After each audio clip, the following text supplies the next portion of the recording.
on record.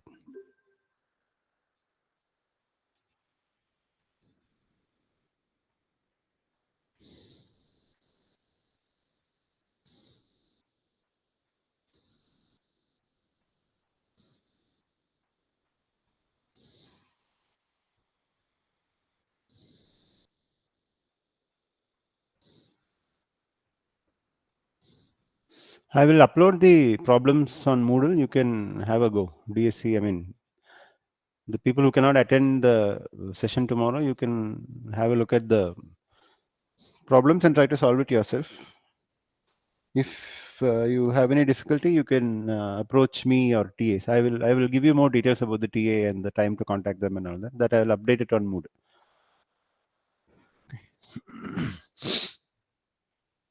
Okay, recording is happening. Let me share my screen. Yeah, yesterday's lecture I have uploaded on YouTube. I've shared it on my channel. You can have a look at that. Link is available on Moodle.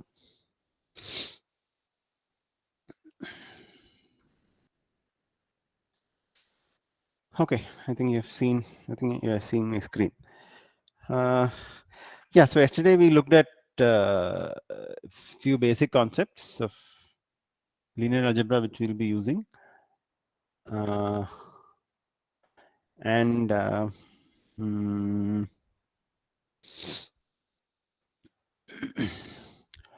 one more thing which maybe I should have said yesterday was this about suppose you have two vectors in some vector space u and v. We saw the dot product u dot v. This is also, if you write it in terms of matrix operations, u and v are nothing but n cross 1 matrices, right? Because suppose we are assuming that they are n tuples from Rn. So u dot v is essentially u transpose v, right? So u is a n cross 1 matrix, v is an n cross 1 matrix. Basically, they are two column vectors, and u transpose v will be 1 cross n, and multiplied by n cross 1, you will give you 1 cross 1, which will give you an element in f, basically a scalar value. So this is the dot product which we saw yesterday. So this is another form of writing the dot product, right? U transpose v. Similar to the dot product, I said dot product is a specialized version of the more general inner product. Inner product is usually written as uv, where u and v are any two vectors. So there is also the outer product.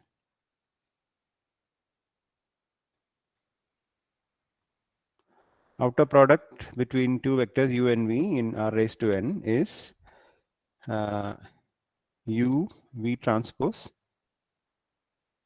So you can see that this is going to be n cross 1, and this is 1 cross n, and it will give me an n cross n. So it will give me a matrix of size n cross n. Okay, so this is the outer product, and this is the inner product or the dot product. U transpose v is the dot product, and u v transpose is the outer product. We'll be using all these things.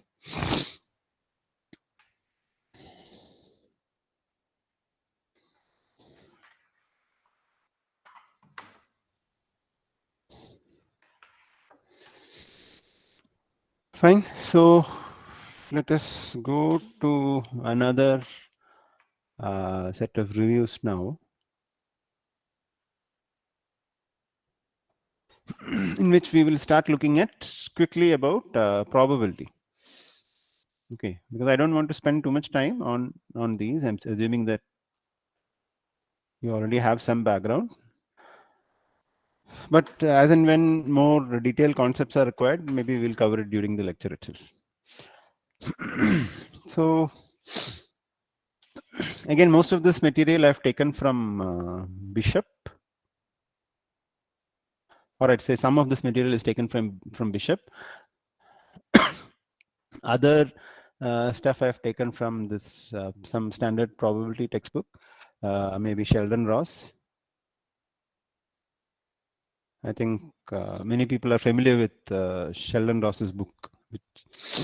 Okay, it's a nice book. Please have a look at it. But we'll be covering only at very the bare minimum only we'll be covering in this session today.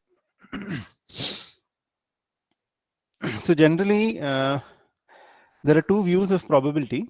So probability is the science by which you can precisely quantify uncertainty. So that is why probability is very important for us in pattern recognition, because in many cases there is a lot of uncertainty about our data. So to make clear decisions, or to make to regulate that uncertainty, we use concepts of probability. And so there are two views of probability which basically converge into the same thing eventually. So one is the frequentist approach, which many of you might be familiar. So probability of an event is equal to the number of favorable outcomes divided by the total number of outcomes. That is called the frequentist approach, when you measure the probability in that fashion. So, but due to some mathematical shortcomings of that, most of the time modern ways of probability uses what is known as the axiomatic approach to probability.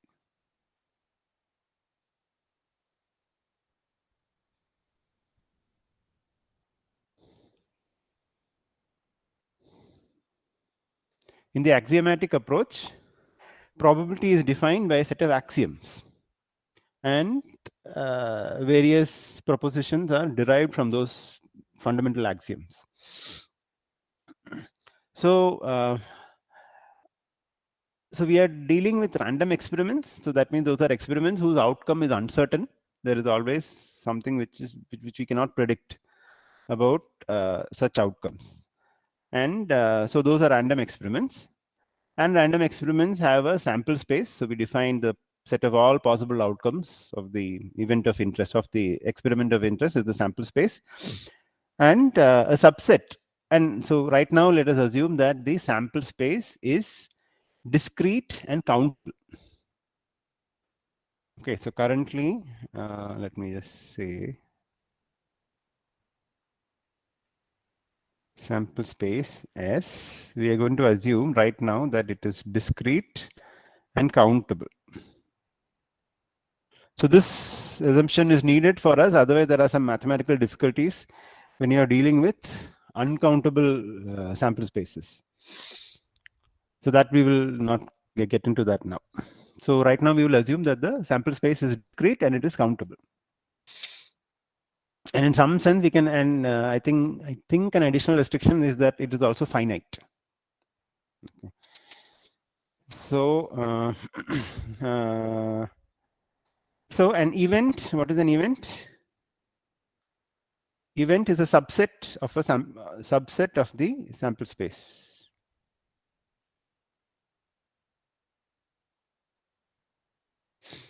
So if there are events, I mean, if there are elements S1, S2, S3 up to Sn in the sample space, an event is a subset of the sample space. So you know about power set, no? Power set is a set of all subsets. So the set of all events in this case is going to be the power set of S. So in the axiomatic approach to probability, for every event E, we assume that there is a number called P of E, which is called the probability of that event. And that number, probability of E, this is basically a real number. And it satisfies three basic axioms. And those axioms are 0 less than or equal to P of E less than or equal to 1. So that means the probability is between 0 and 1. Probability of the sample space is 1.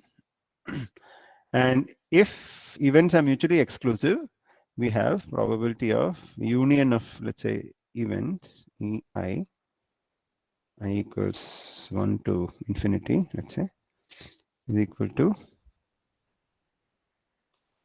P of EI.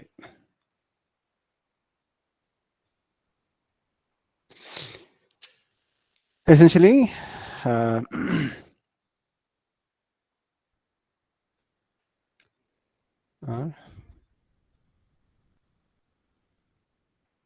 mutually exclusive. So these are the three basic axioms of probability, on which from these axioms we will derive other further axioms which we will use. So like I said, I'm not going into details about these axioms and how they are going to be derived and what will be the special cases and all that. All that I'm leaving now. As and when needed, we can touch upon them during the lectures. So now, so basically what these axioms mean is probability is a value between 0 and 1. The probability of the sample space is 1. So that means the probability of S is the certain event. I mean, we are assuming that the event, all the events possible or all the possible outcomes of that random experiment are there in S. And so the P of S is 1. And this basically shows that the third axiom basically says that if the events are mutually exclusive, the probability of the union of the events is the sum of the probabilities of the events. So from these axioms we can derive one useful rule of probability, which is probability of E union F is equal to P of E plus P of F minus P of E intersection F. So if the events are not mutually exclusive, then this rule holds.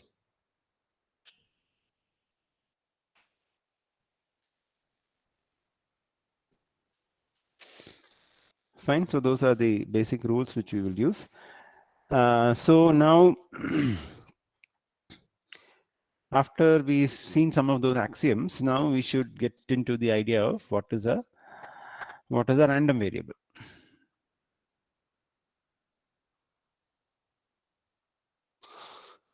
So what is a random variable? Random variable, see, in many situations, we may not be interested in the actual outcome itself.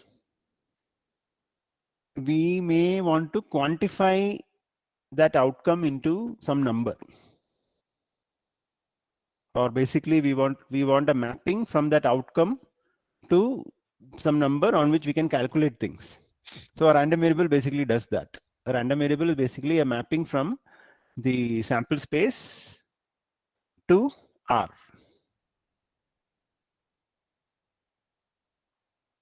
Mapping from S to R. R is a set of real numbers. So for example, a simple example I can tell you, suppose you want to characterize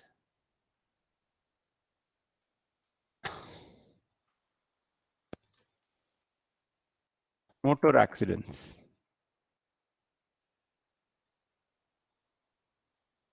in a city. You want to characterize motor accidents in a city. Okay, so basically, let's broadly categorize or we are categorizing the severity of motor accidents. Okay, so let's say some accidents result in no injury. Some accidents result in minor injury. Some accidents result in major injury. Some accidents result in death. Okay, so these are the outcomes of the experiment, because the happening of the accident is a random event, is a random experiment, and we cannot really predict how the outcome of an accident is going to be. But we can broadly categorize, let's say, the type of outcomes to be these four: no injury, minor injury, major injury, or death. So now, if you want to, let's say, keep records of the city, of the accidents in the city over several months or over years, one way is to characterize it like this, but many times it may not be convenient to characterize these, these text-based outcomes. So, and so a better approach is to map them into numbers. So, for example, let's say this can be mapped to 0, this can be mapped to 1, this can be mapped to 2, and this can be mapped to 3. So this random variable here, let's say I'm calling it x, is mapped into these possible values: 0, 1, 2, 3. So this is in fact a discrete random variable, and these are the four possible outcomes of this event. Now, for example, you can if, let's say, in 2016, the average severity of an accident has a scale of, let's say, 2.5, and in 2022 that reduced to 0.3. So from this you can say that that city has done something to make accidents more safer, no? And so that means the severity of accidents in 2016 has reduced to from 2.5, which is somewhere here, that is between major injury and death, and now it is improved to 0.3, means it is becoming much it is either having no injuries or becoming minor injuries. So the city has done something to make the accidents survival rate better. So in this way you can by mapping a random variable into from particular events to certain numbers, it in many situations it becomes proper to so it becomes easier to quantify the uncertainty of the underlying event.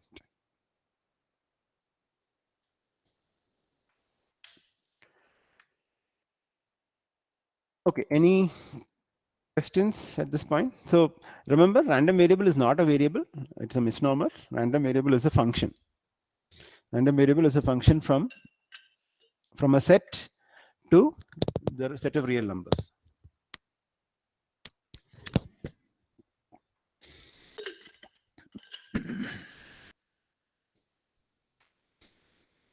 Yeah, so any questions at this point?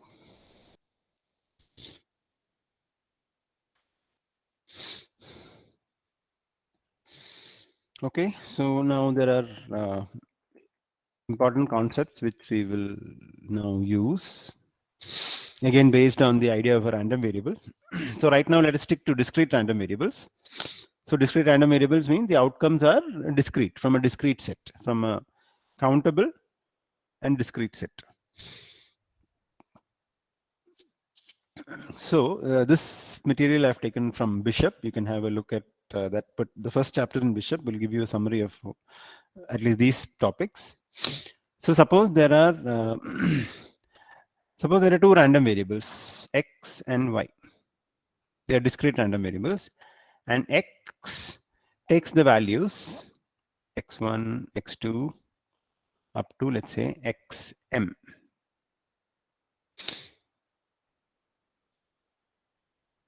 So one particular value of which is taken by x, I'm going to write it as xi. And now the set y, for example, has the values y1, the random variable y takes the values y1, y2 up to yl, and this is, I'm calling one certain outcome as yj. So we are going to perform a random experiment, and the outcome of the experiment is that you will observe x as well as y.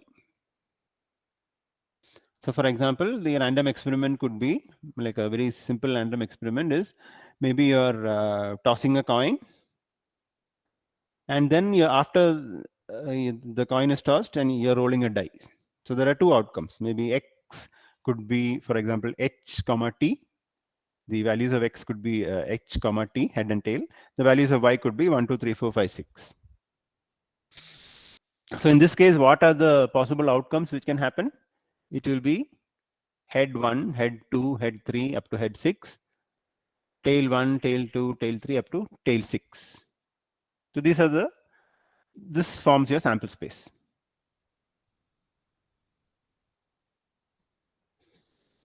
Clear? So in this more general situation, I can write or I can describe the sample space as this. I'll write it as a table here.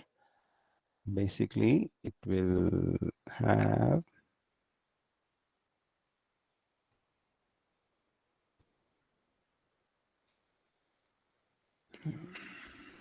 I'm just writing it now here. Let's say let's say these are my outcomes, and this is my X, and this is my Y. I mean the rows. This axis represent X, and this axis represents Y. So basically, X are basically the columns, and Y are basically the rows. And what I do is I repeat this experiment n times. I repeat this experiment n times. So each time I observe a pair. I observe an xi, yj. This is what I observe. Right? So these are my xi values. x1, x2, let's say I'm calling this xi. And these are my y values, y1, y2. Let me call this as yj. Okay, so these are my y's and these are my x's. So this table here forms the entire sample space. Whenever I do this experiment, I will get an outcome which is one of these boxes. So this box, for example, means the outcome is xi yj. If the outcome is this, for example, then if I get the outcome x1 y2, then I will go to this box. So every outcome of this experiment is going to give me one of these boxes. So so basically you can think of doing this experiment each time. And so in the beginning you assume this is a matrix, and this matrix is all comprises of zeros, completely zero. Every entry is zero. So whenever the outcome of one trial of the experiment gives me an xi and xi yj, I'm going to increment that box by 1. Okay, so if I keep doing this, and let's say I call nij is the number of times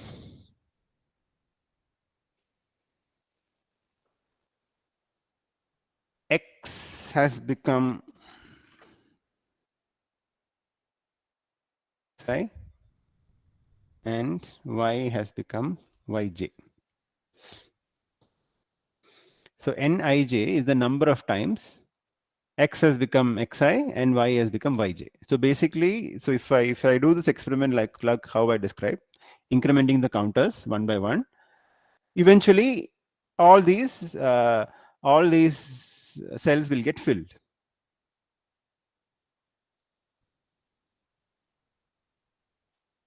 Now, based on the nature of the experiment and how the probabilities are distributed, it might happen that most of the events might happen only in some cells, and most of the other cells are still empty. Like for example, very rare events might have only very small numbers, maybe 5 or 6 or something. But very commonly occurring outcomes might have a high number, 5,000, 6,000 something, assuming there are a large number of trials. Now, is the experiment clear? Whatever I have described, how we are filling up this matrix and how we are computing these numbers.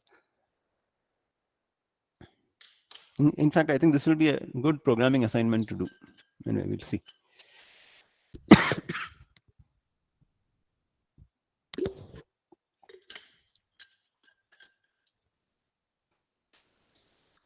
Okay, now from this we can derive several things. Now, how do we count the number of times x equal to xi, irrespective of the value of y? What is that? X equal to xi. If you want to count the number of times, the number of outcomes when x, the value of x takes the value of xi, irrespective of the value of y. So that will be nothing but this column, the sum of the entries of this column,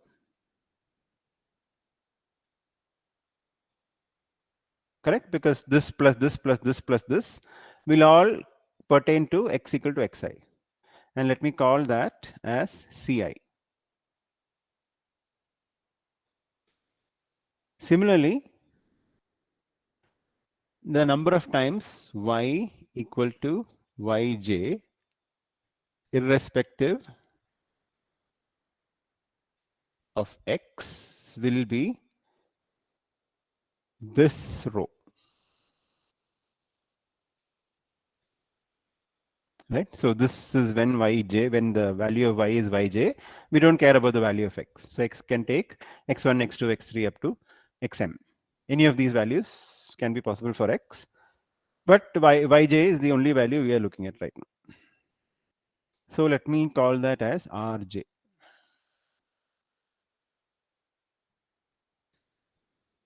Okay, so now from this we can write the probabilities.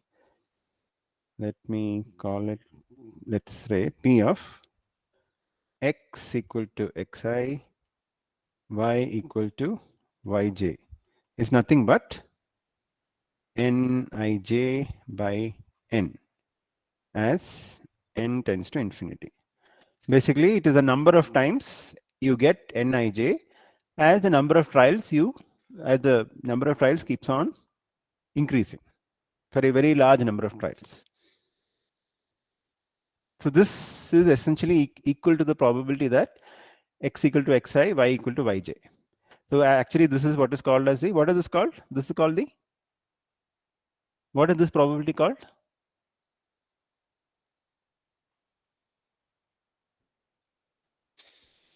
What is this probability called?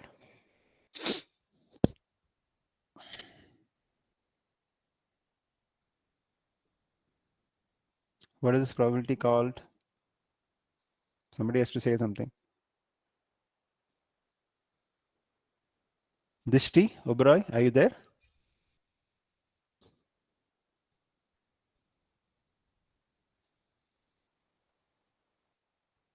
Yes, sir. Yeah, so what is this probability called? No. Sorry, sir, I'm not very sure of this. X equal to xi, y equal to yj. When two of these events happen. Joint probability. Yeah, it is a joint probability. Thank you. Yes.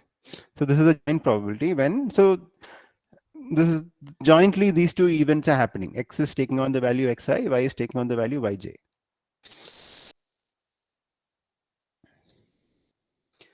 Now, what is the probability that x equal to xi? We don't care about the value of y.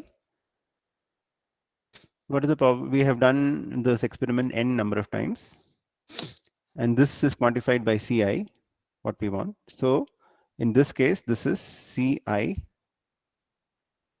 by n, right? And this is basically nothing but, okay, sorry. And where my ci, I basically get by nij over j. I sum it over all the j. I sum it over all the j, which is basically y. Right? So this is where my ci is this, and my probability is going to be this. And what is this called?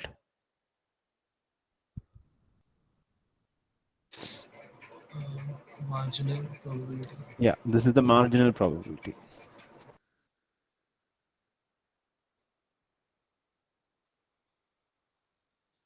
This is the marginal probability. We are marginalizing over y to get the value of x. So basically, if you have a joint probability, if you marginalize over the other variable, you will get the probability of the other variable. I mean, if you marginalize over one variable, you will get the probability of the other variable. This is the marginal probability. And essentially, why do I call this as this number ni by n? I'm calling this probability as ni by n. Okay, so basically, so if you remember, right, so told about the two different approaches, frequentist approach and the axiomatic approach. So this I'm saying this is basically the first approach, frequentist approach, because this is basically the number of favorable outcomes divided by the total number of outcomes. But what guarantees that this frequentist approach is going to be equal to the axiomatic approach as n becomes large? What is it called? What gives me what result guarantees this for me? People who have done IC 152, IC 252, you should know.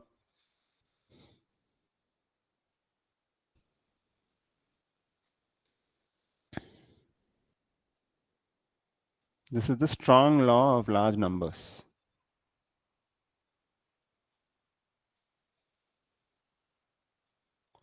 The strong law of large numbers guarantees that this in the limit will tend to the actual probability. Okay.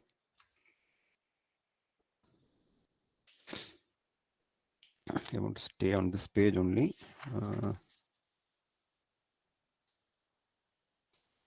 So we got the marginal, we got the joint.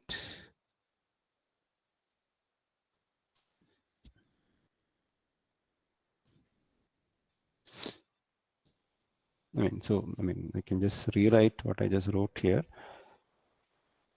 P of x equal to xi is nothing but P of x equal to xi, y equal to yj, j equal to 1 to L. So these are my outcomes, because y has got outcomes y1 to yl. Okay.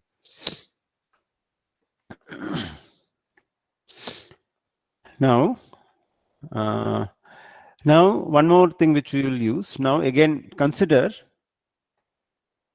we want to again we are looking at only one particular value of x. Let's say x equal to xi. Okay, we are looking at only the situation when x equal to xi, one particular outcome. Now we want, given, so this particular outcome, given this particular outcome, how do we now quantify the probability of y? What is the uncertainty of y? So y can be any of y1 to yl. So basically now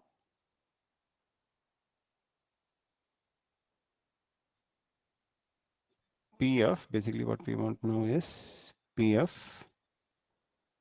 y equal to yj, given that x equal to xi. How do you get this? Y equal to, so the uncertainty of y is what we want to do given x equal to xi. So this you can write it by number of times ij has happened divided by ci. Why? Why is it ci?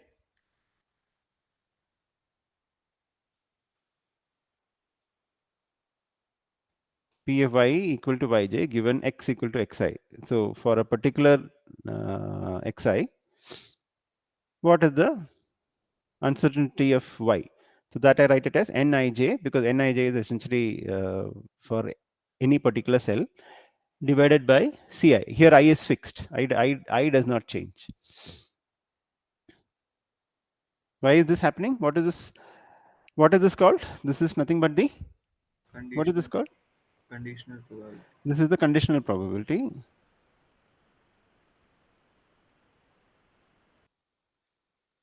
And why is it divided by Ci? Why are we doing it by Ci? Compare this to this. Compare this to the joint probability x equal to xi, y equal to yj. So this x can take any value of xi, and y can take any. X can take any value, and y can take any value here. But here we are only going to consider the case where y can take any value. The value of x is fixed. So essentially, what is happening is your sample space is reduced. Your sample space is only now this particular column. Only this particular column is a sample space, because none of these satisfy the first condition. None of these cells satisfy the first condition. So our sample space is only this. So that is why the total number of outcomes here is going to be Ci.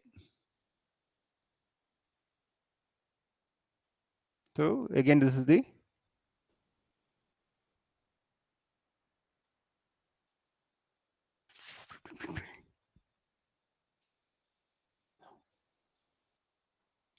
okay. So Nij by Ci will give you the total number of it will give you the favorable number of favorable outcomes divided by the total number of outcomes.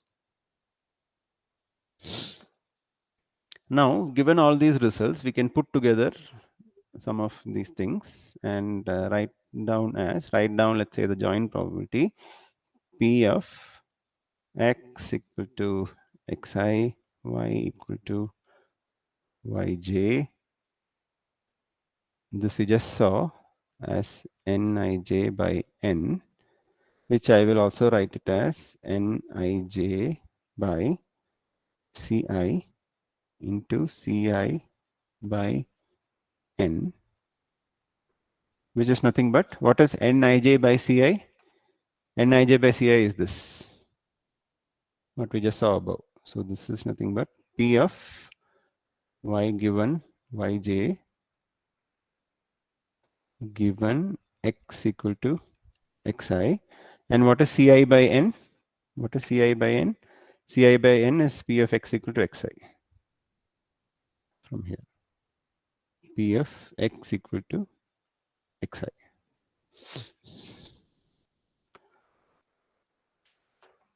Okay, so let me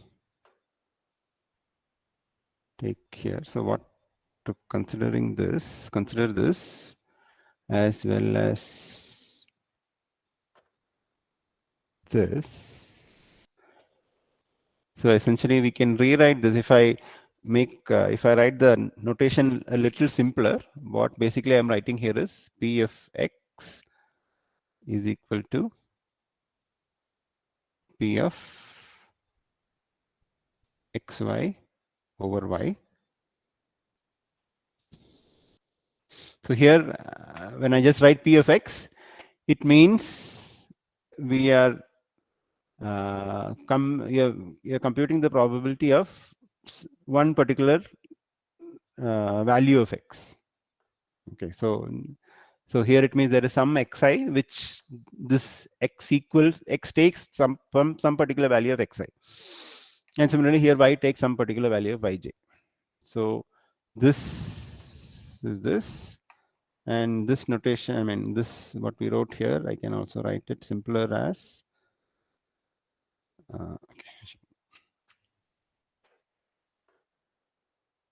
P of x comma y is nothing but P of y given x into P of x, right? And this is the, what is this called? This is the product rule.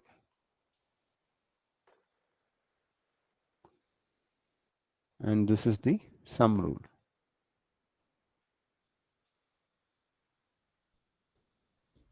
So by using these two rules, we can make use of probability. Make use of all our probability will be based on these two rules.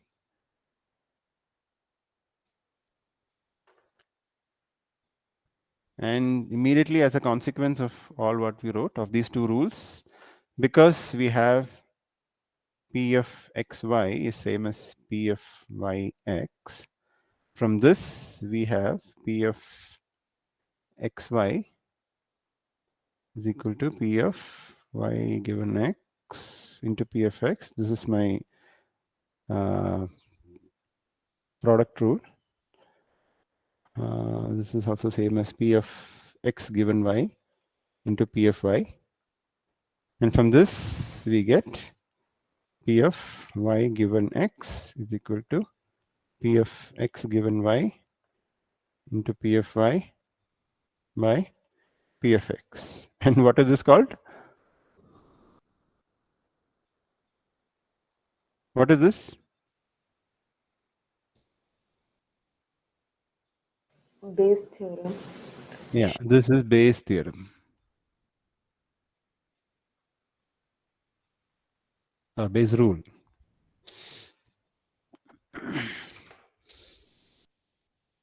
Right. So this Bayes theorem is probably the most commonly used way of performing classification tasks, and it can be derived in two steps from the sum rule and the product rule.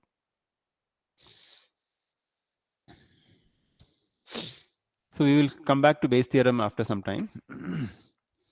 And let us finish with one more thing. For example, now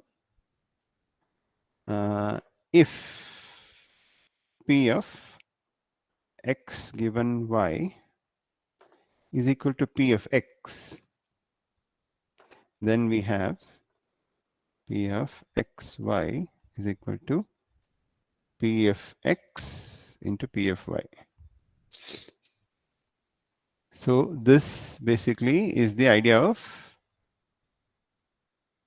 independence. These two random variables are independent because P of x given y is not giving you any further information about x. It's basically same as P of x. So if these two random variables are independent, then this condition, so the join probability basically factorizes. So you can factorize the join probability. Otherwise, you always have to use the product rule. If, for example, and so the product rule is this one. So if you know for a fact that P of x and y are independent random variables, then P of so in that case, this rule simplifies into P of y given this particular term, P of y given x simplifies into P of y. So basically the joint probability is becoming a product. But if the events are, if these two random variables are dependent, then that means you will always have to go back to this form. You can't factorize it like this.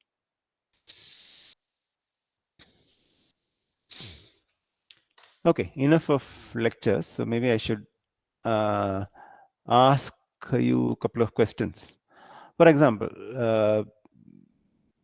independent events. I mean, okay. So we talked about, so random variable is nothing but a representation of an event, right? Because we said that the random variable is nothing but a mapping from an outcome to some number, and the outcome is basically or an event is basically a set of outcomes.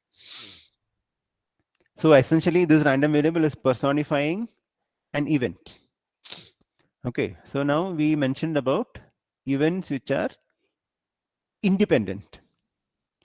So can you give me examples of events which are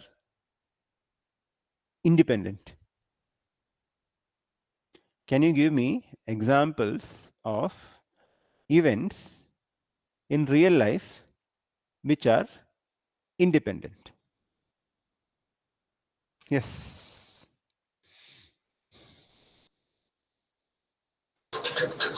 Throwing a dice.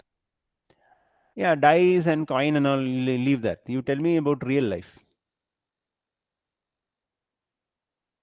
Independent events means I should have at least two events, right? So throwing a dice is only one. So the question is, I want you to give me an example of two events in real life which are independent.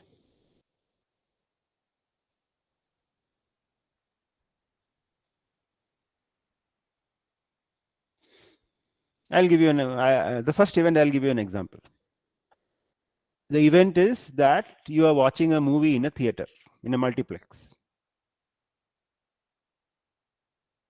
Okay, so there is some probability of you watching a movie in a multiplex theater. Okay, you might, let's say there's a Saturday and you're not in Mandi, let's say you're somewhere else, and you want to go and watch a movie in a multiplex, and you're planned to watch. Maybe you booked the tickets and all that, but there is always some uncertainty. For example, suppose maybe you have a small accident just before you leave, or maybe it started raining, or maybe somebody fell sick. So many things can happen, and the chance of you watching the movie has become zero. So, for example, if you're a person who plans your day very thoroughly, it's a very high and if you're booked for a movie booked for watching a movie on a particular Saturday, there's a high chance, let's say a probability of 95% of 0.95 that you will go and watch the movie. But there's always a small probability that you might fall sick, or you might have an accident, or the movie gets cancelled or something, right? But if you are a completely arbit person who decides on the spot we'll go for a movie, so the probability might be like some 40%, because you really don't know what is going to happen next in your day. Okay, so let's say the probability of you watching an event, watching a movie in a multiplex, that is one event. Now give me another event which is independent of this event.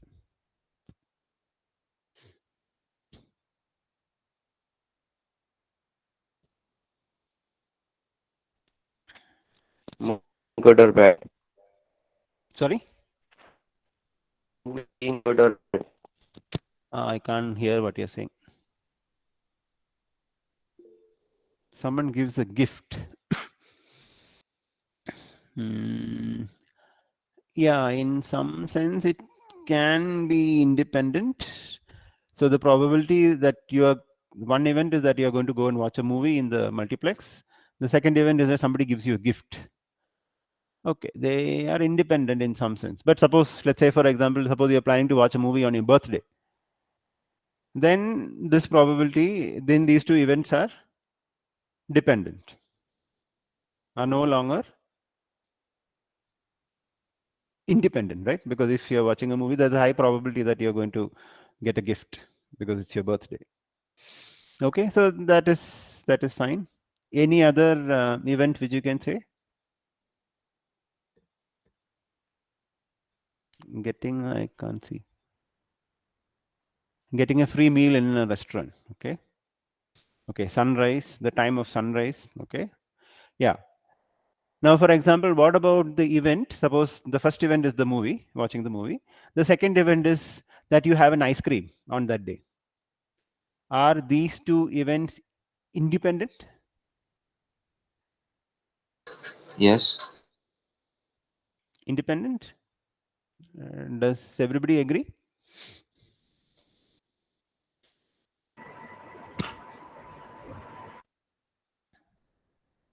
Well, it need not be. In my opinion, watching a movie in a multiplex and having an ice cream have dependency, because it's quite likely that after the movie you might go to an ice cream shop and have an ice cream, because I said it's a multiplex. Because there is a chance that there might be an ice cream shop near the multiplex. So in that situation, maybe yes, they are dependent. But in some sense, alternatively, you can, if you are a person who watches the movie and just comes back home and it does only that, but then later you decide to have an ice cream, yes, maybe those events can be considered as independent in some sense. Yes. Now, for example, again consider having an ice cream. Okay, suppose you go to the ice cream shop. There are so many ice creams available, but there's a person who is just in front of you who is ordering one ice cream. Now, will you order the same ice cream or not? What is the probability that the two orders of ice cream, two consecutive orders of ice cream, when two people are present, one and the next person is seeing what the other person is ordering, can they be considered dependent events? Well, sometimes, after seeing one person order something, you might be curious and also want to try it. So maybe in some sense, these two events are dependent. Dependent.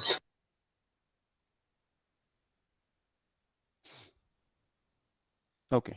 So I hope you generally agree with whatever I have said. If something is not clear or if you don't agree, because the examples I gave are kind of arbitrary, so they are not probably okay. So let's take completely different events. For example, some of the ideas which you said about sunrise and all that. Yeah, the probability of you watching a movie in a multiplex and the event of the trailer which you watch in the movie is less than 5 minutes are events which are independent, for example, because there is no connection between the length of the trailer and whether you go for a movie or not, right? Okay, so we will stop here. Hopefully the next class we will have in person. So like I said, most of this stuff I've taken from Bishop. You can have a look at that. Yeah, and we'll try to solve some problems maybe tomorrow. Fine. Okay then, thank you. We'll meet tomorrow. Thank you, sir. Thank you, sir.